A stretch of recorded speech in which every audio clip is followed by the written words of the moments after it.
гледайте как качва по нагорище и то по гладък път.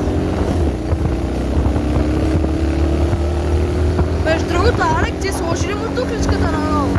Окей. Това е едно като чип.